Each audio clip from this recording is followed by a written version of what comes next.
meaning, but nobody has done the dictionary. Okay. One of the things I'm doing is I'm actually cataloging some of the great laughs of the world. Wonderful. Such as the Alabama knee slapper, the hold your face laugh, the slap laugh, the Santa Claus laugh. Santa Claus, very funny laugh. Yeah. There's so many of them that you can. It works a bit like a language, in my opinion. Sure, absolutely. I think that's fascinating. Wonderful. Laughing for me is so important. As a matter of fact, I've at the center we tried getting some groups together to do that with, as you know, Gilles Moffett in the past, and we didn't have a great attendance. Apparently, his groups do very well in Cowansville and Granby, so that's wonderful.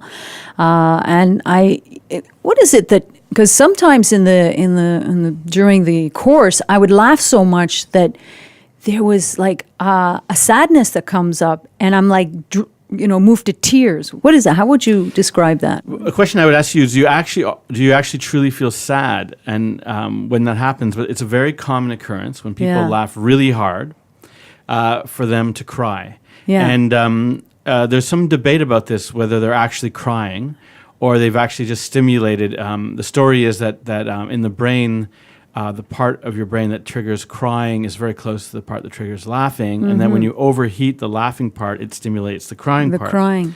And vice versa. Some people laugh when they cry. Okay. So I sometimes think that I've often seen people quake when they laugh, meaning they cry so hard they're shaking and quaking. Yes. And people will often get distressed that the person seems troubled. But you ask the person how they feel, and they often say that they feel good. They feel good. Yeah. And so there's something, to me, what that points to is that I don't think we know our own emotions. I don't think many of us get the opportunity to explore that. Like that, I would argue, is a rare occurrence, meaning it's not every day that you laugh so hard that you really cry. That's right. People describe this, and it happens to them once every 20 years. But actually, it probably should happen to you maybe once every few weeks. We just don't, there's no forum for that, which is the subject of a new film I'm working on, by the way.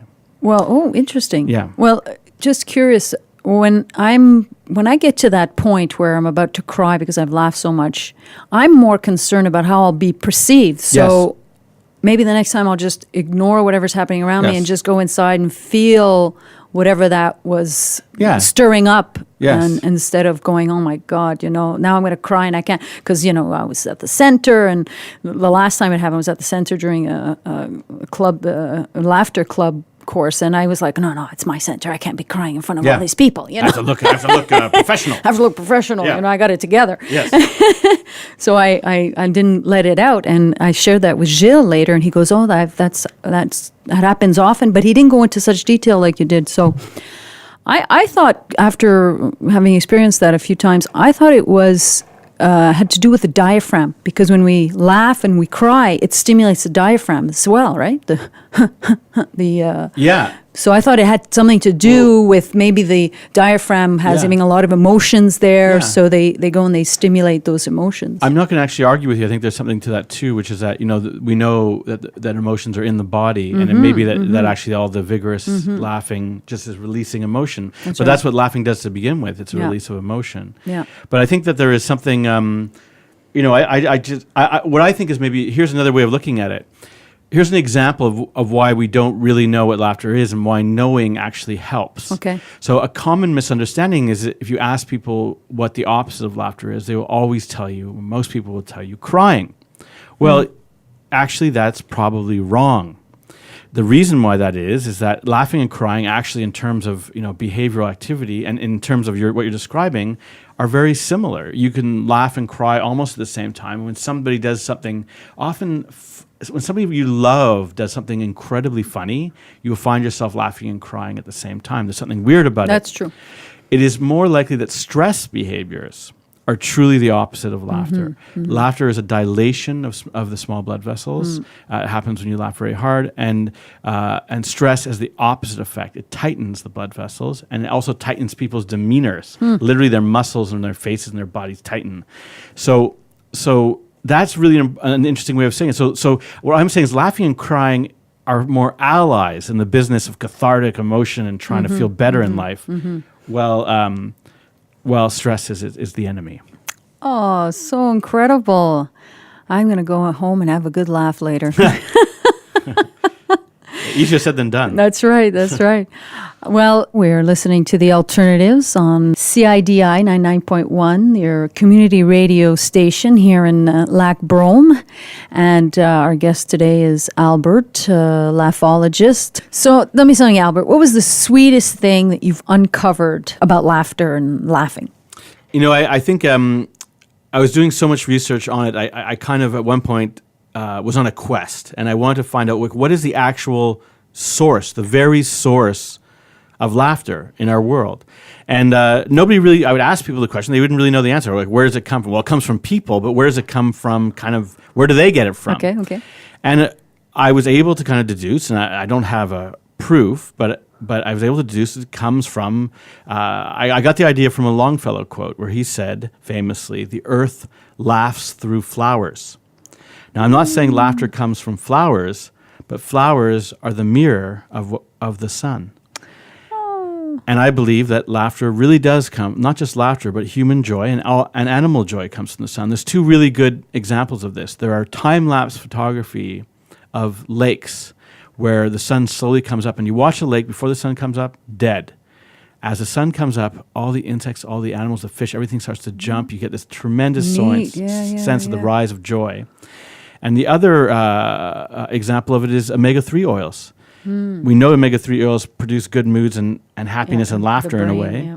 And that and they come largely from the byproduct of small plankton in the ocean who get their energy directly from the sun. Oh, fabulous. So Thank the you. Sunshine Center is really the center for love, laughter, and joy.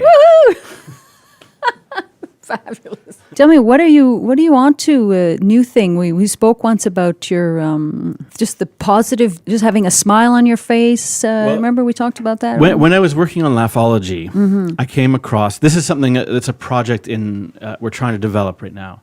But when I was working on Laughologgy, I found out about some very, very interesting science that kind of blew my mind, which is there's this old study called the facial feedback hypothesis. And I apologize for the terminology, but that's what it's called. That's all right. That's all right. Anyways, the idea is that they discovered that you could, by artificially inducing smiles, that you can produce the same emotion as if you genuinely smile. So the idea here is that you can that we know we feel good when we smile. In fact, smiling is good for you. It produces positive hormones, probably strengthens your immune system, same way laughter does. So if you can artificially induce it, that kind of suggests you can do it every time. Or you could even approach it as an exercise, like a course taught at the Sunshine Center, maybe. That's right. I think so now the problem is, so I do a bunch of research, and I find out that what's amazing is nobody has sort of like taken it any further. I had the opportunity to interview neuroscientists or people in this field almost all over the world. Obviously, I couldn't have asked everybody on the planet. Sure. But I did sort of find out what's the current research. And I was shocked to learn that no one has really looked heavily into this. The philosophy is called the theory is called the act happy theory. The theory is that if you act happy, you become happy. But now, to act happy, you need to know what acting happy is. Like if I ask people, and I often do, they say, well, what do happy people do? Yeah. They actually really won't have much to say. They'll say, they'll think about it. They'll think there's a lot. But then they'll go, well, I guess happy people, they kind of smile a lot, and maybe they poke you in the ribs a couple times. They actually don't know what happy people do. Sure. And so if somebody told you to act happy, you wouldn't really have a plan. So my idea, I would smile. The first thing I would do is smile. My eyes would light up. That's right. Well, there you are. You're the second thing now. Eyes light up. Yeah. Smile. You smile looking at people in the eyes, probably. Yeah. But there's been a bunch of accidental discoveries that are interesting. Like I'll give you one that I love. Just the act of looking up. If you sit where you are and you look up at the ceiling, it makes you feel good. Yeah. Nobody knows why. But it does. Yeah. Well, if you think about the opposite. Looking down makes you feel bad. When we're depressed or That's we're right. not feeling well, We what do look we at our do? shoes. We slouch. Yeah. Our shoulders go down and we look down and we exhale mostly. Sigh. Sigh. Yeah. Thank you. And it's so if we do the opposite, right?